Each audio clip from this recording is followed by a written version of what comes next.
بڑی سی motor boat خاصی تیز رفتاری سے ماکو جزیرے کی طرف بڑھی چلی جا رہی تھی۔ موٹر بوٹ میں عمران اور پاک ایشیا سیکرٹ سروس کے سارے ممبرز موجود تھے۔ مادام ہاپ اور اینجلا دونوں کو انہوں نے جزیرہ خواجہ میں کرسیوں پر رسیوں سے باندھ دیا تھا، لیکن وہ بدستور بے ہوش تھیں، جبکہ ان کے ساتھیوں کو ہلاک کر دیا گیا تھا۔ وہاں چونکہ باقاعدہ ایک چھوٹا سا ہسپتال بنا ہوا تھا تاکہ وہاں موجود فوجیوں کا علاج کیا جا سکے، اس لیے انہیں پین کلر انجیکشن وافر تعداد میں مل گئے تھے، اور عمران اور اس کے ساتھیوں نے پین کلر انجیکشن کے کئی ڈبے موٹر بوٹ میں رکھ لیے تھے۔ اس کے ساتھ ساتھ انہوں نے خواجہ جزیرے کے اسلحہ خانے سے مخصوص اسلحہ بھی ساتھ لے لیا تھا، اور اپنے ساتھ لائی ہوئی بے ہوش کر دینے والی گیس فائر کرنے والی گنیں اور ان کا میگزین تو پہلے ہی ان کے پاس موجود تھا۔ عمران نے پلان یہ بنایا تھا کہ جزیرہ ماکو کے قریب پہنچتے ہی وہ موٹر بوٹ کو چھوڑ دیں گے اور پین کلر انجیکشن لگا کر غوطہ خوری کے انداز میں آگے بڑھ کر جزیرے پر پہنچیں گے، اور پھر خواجہ کی طرح وہاں بھی بے ہوش کر دینے والی گیس فائر کر کے وہاں اپنا مشن مکمل کریں گے، اور اس کے بعد وہاں سے ہیلی کاپٹر پر سوار ہو کر باجان پہنچ جائیں گے۔ صفدر نے موٹر بوٹ کی بجائے جزیرہ ماکو میں داخل ہونے کے لیے ہیلی کاپٹر کی تجویز پیش کی تھی، لیکن عمران کا کہنا تھا کہ اس طرح جزیرہ ماکو والوں کو ان کی آمد کا علم ہو جائے گا، اور ہو سکتا ہے کہ وہاں اینٹی ایئر کرافٹ گنیں موجود ہوں اور وہ نیچے اترنے سے پہلے ہی فضا میں ہٹ کر دیا جائے، اس لیے اس نے ہیلی کاپٹر کی تجویز مسترد کر دی تھی۔ عمران صاحب جزیرہ خواجہ پر موجود فوجی اور وہ عورتیں وہ سب جلدی ہوش میں آ جائیں گے، کیونکہ بے ہوش کر دینے والی گیس کے اثرات بہرحال لامحدود عرصے تک قائم نہیں رہتے، اور پہلے بھی کافی وقت گزر چکا ہے۔ صدیقی نے کہا، آتے رہیں ہوش میں، اس سے ہمیں کوئی فرق نہیں پڑتا۔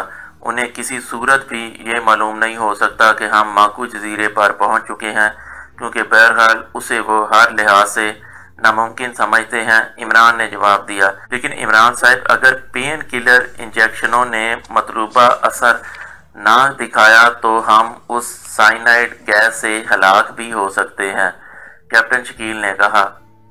اسی لیے تو میں نے موٹر بوٹ میں گیس ماسک اور آکسیجن سلنڈر رکھوا لیے ہیں، ہم دونوں کا استعمال کریں گے، عمران نے کہا، اور سب ساتھیوں نے اس بات میں سر ہلا دیے، اور پھر تھوڑی دیر بعد انہیں دور سے ماکو جزیرہ نظر آنے لگا۔ اس کے گرد غبار کی صورت میں سفید رنگ کی انتہائی گہری دھند چھائی ہوئی تھی۔ بس موٹر بوٹ روک دو، اب یہاں سے ہمیں تیر کر آگے بڑھنا ہے، عمران نے کہا۔ یہ دیوار بہرحال جزیرے سے کچھ فاصلے پر ہی ہوگی، اس لیے کیوں نہ ہم اسے موٹر بوٹ سمیت کراس کریں، اس طرح ہم انتہائی تیز رفتاری سے اسے کراس کر جائیں گے، تنویر نے کہا۔ نہیں، اس طرح انہیں موٹر بوٹ کی آمد کا علم ہو جائے گا، عمران نے کہا، اور سب نے اس بات میں سر ہلا دیے۔ پھر موٹر بوٹ کی رفتار آہستہ کر دی گئی، اور پھر تھوڑے فاصلے کے بعد وہ سمندر کی سطح پر ہی رک گئی، اور ان سب نے تیاری شروع کر دی۔ عمران نے پین کلر انجیکشن سب ساتھیوں کو انجیکٹ کر دیا، اور خود بھی اس نے پین کلر انجیکشن لگوایا، اور اس کے بعد ضروری اسلحہ لے کر اور اپنے کاندھوں پر آکسیجن سلنڈر فٹ کر کے اور چہروں پر گیس ماسک لگا کر وہ ایک ایک کر کے سمندر کی تہہ میں اترتے چلے گئے۔ عمران سب سے آگے تھا، چونکہ انہوں نے مخصوص ہیلمٹ کی بجائے گیس ماسک لگائے ہوئے تھے، اس لیے وہ ایک دوسرے سے بات نہ کر سکتے تھے، لیکن صفدر نے آگے بڑھ کر عمران کو اشارہ کیا کہ وہ آگے جائے گا، جبکہ عمران اس کے پیچھے رہے تو عمران نے اسے اشارے سے منع کر دیا، اور وہ تیزی سے تیرتے ہوئے آگے بڑھتے چلے گئے۔ سمندر کی تہہ تک سفید دھند کی دیوار نظر آ رہی تھی۔ عمران چونکہ آگے تھا، اس لیے اس نے ایک لمحے کے لیے مڑ کر اپنے ساتھیوں کو رکنے کا اشارہ کیا، اور پھر وہ تیزی سے آگے بڑھ کر اس دھند میں سے گزرتا چلا گیا۔ اس نے سانس بھی روک لیا تھا اور پھر چند ہی لمحوں بعد وہ اس دھند کو کراس کر کے دوسری طرف پہنچ گیا تو اس نے بے اختیار سانس لیا اور پھر چند لمحے وہیں رک کر وہ اپنا جائزہ لیتا رہا، لیکن جب اس نے اپنے جسم اور ذہن پر اس دھند کا کوئی اثر محسوس نہ کیا تو اس کی تسلی ہو گئی۔ وہ واپس پلٹا اور ایک بار پھر اس نے دھند کراس کی اور ساتھیوں کو اپنے پیچھے آنے کا اشارہ کیا اور واپس مڑ گیا۔ تھوڑی دیر بعد وہ سب دھند کو کراس کر کے جزیرے کی طرف بڑھے چلے جا رہے تھے، لیکن پھر جیسے ہی وہ جزیرے کے قریب پہنچے، اچانک جیسے سمندر کے پانی میں پارا سا دوڑتا ہوا نظر آیا۔ یہ سب کچھ صرف ایک لمحے کے لیے انہوں نے دیکھا۔ دوسرے لمحے انہیں یوں محسوس ہوا جیسے ان کے ذہن پر پارے کی چمک چھا گئی ہو، اور اس کے بعد یکلخت یہ تیز روشنی جیسے بجھ گئی اور ان کے ذہنوں پر اندھیرا پھیلتا چلا گیا۔ پھر جس طرح گہرے سیاہ بادلوں میں بجلی کی لہریں سی گوندتی ہیں، اس طرح عمران کے ذہن میں بھی روشنی کی لکیریں سی پھیلتی چلی گئیں اور اس کی آنکھیں یکلخت کھل گئیں۔ ایک لمحے کے لیے تو اس کا ذہن باوجود روشن ہونے کے معاف سا رہا، لیکن پھر جیسے ہی اس کے ذہن میں سمندر کے پانی میں پارا دوڑنے کا منظر گھوما، اس کا شعور پوری طرح بیدار ہو گیا۔ اس نے لاشعوری طور پر اٹھنا چاہا، لیکن دوسرے لمحے اسے احساس ہوا کہ اس کا جسم معمولی سی حرکت بھی نہیں کر رہا، صرف اس کا سر گردن تک حرکت کر رہا تھا، باقی جسم مکمل طور پر بے حس ہو چکا تھا۔ وہ ایک کرسی پر بیٹھا ہوا تھا، لیکن اس کے جسم کو کسی چیز سے باندھا نہ گیا تھا، البتہ اس کے پیٹ کے گرد چمڑے کی موٹی سی بیلٹ اس کے دونوں بازوؤں کے درمیان بندھی ہوئی تھی۔ عمران نے گردن گھمائی تو اس کے سارے ساتھی اسی حالت میں کرسیوں پر بیٹھے ہوئے تھے۔ یہ ایک خاصا بڑا کمرہ تھا، لیکن ان کرسیوں کے علاوہ وہاں اور کوئی چیز موجود نہیں تھی۔ کمرے کی چھت سے روشنی نکل رہی تھی۔ عمران نے دیکھا کہ اس کے جسم پر غوطہ خوری کا لباس موجود نہیں تھا اور نہ ہی وہ گیس ماسک اور سلنڈر وغیرہ موجود تھے، وہ عام لباس میں تھا۔ اسی لمحے اچانک اس کے ذہن میں ایک اور دھماکہ سا ہوا۔ اس نے ایک بار پھر گردن موڑی اور پھر اس کے منہ سے بے اختیار ایک طویل سانس نکل گیا، کیونکہ اس کے سارے ساتھی اصل چہروں میں موجود تھے۔ پہلی بار اسے اس کا احساس ہوا تھا، اور پھر اس سے پہلے کہ عمران اس ماحول کے بارے میں مزید کچھ سوچتا، کمرے کا دروازہ کھلا اور ایک لمبے قد اور بھاری جسم کا اتھیڑ عمر آدمی اندر داخل ہوا۔ اس کے جسم پر سوٹ تھا، اس کے پیچھے ایک مسلح آدمی تھا، لیکن مشین گن اس کے کاندھے سے لٹکی ہوئی تھی اور اس نے ہاتھ میں ایک ڈبہ پکڑا ہوا تھا۔ ارے اسے خود بخود ہوش آ گیا، یہ کیسے ممکن ہے؟ اس ادھیڑ عمر آدمی نے عمران کو دیکھ کر انتہائی حیرت بھرے لہجے میں کہا، میں نے سوچا کہ تمہارے ساتھ مکمل تعارف کے لیے ہم میں سے کسی کو تو ہوش میں ہونا ہی چاہیے۔ عمران نے مسکراتے ہوئے کہا، تمہارا نام علی عمران ہے اور تم دنیا کے خطرناک ترین سیکرٹ ایجنٹ ہو۔ اس ادھیڑ عمر آدمی نے عمران کو غور سے دیکھتے ہوئے کہا، میرا نام واقعی علی عمران ہے، لیکن تمہاری دوسری بات غلط ہے۔ میں اگر خطرناک ترین سیکرٹ ایجنٹ ہوتا تو اس طرح کرسی پر بے بس بیٹھا ہوا ہوتا، لیکن تم نے اپنا تعارف نہیں کرایا۔ عمران نے مسکراتے ہوئے کہا، میرا نام کرنل آرنلڈ ہے اور میں نے تمہیں اب تک اس لیے زندہ رکھا ہوا ہے کہ میں تم سے یہ پوچھنا چاہتا تھا کہ تم اس زہریلی دھند کو پار کر لینے کے باوجود زندہ کیسے رہ گئے ہو۔ کرنل آرنلڈ نے کہا، تم نے خود ہی تو یہ راز اپنے دوست کرنل فاسٹر کو بتایا تھا اور کرنل فاسٹر نے ازراہ عنایت مجھے بتا دیا۔ عمران نے کہا، اوہ اوہ، تو یہ بات ہے، تو تم نے کرنل فاسٹر کو کرسی پر باندھ کر اس سے یہی بات معلوم کی تھی۔ اب بات واضح ہو گئی ہے۔ کرنل آرنلڈ نے کہا تو عمران اس کی بات سن کر بے اختیار چونک پڑا۔ تمہیں کیسے معلوم ہوا کہ میں نے کرنل فاسٹر کو کرسی پر باندھ کر اس سے پوچھ گچھ کی ہے؟ عمران نے حیران ہو کر کہا۔ خواجہ جزیرے پر تم نے جو کارروائی کی ہے وہ میں نے چیک کر لی تھی۔ چیف سیکیورٹی آفیسر براؤن تمہاری سرکوبی کے لیے ٹنل کے ذریعے خواجہ جزیرے پر گیا ہے، لیکن وہ وہاں پہنچا ہے اور تم یہاں آ گئے ہو۔ جیسے ہی تم نے دھند کراس کی تم یہاں بھی چیک ہو گئے اور میں نے تمہیں بے ہوش اور بے حس کر کے سمندر سے نکال لیا۔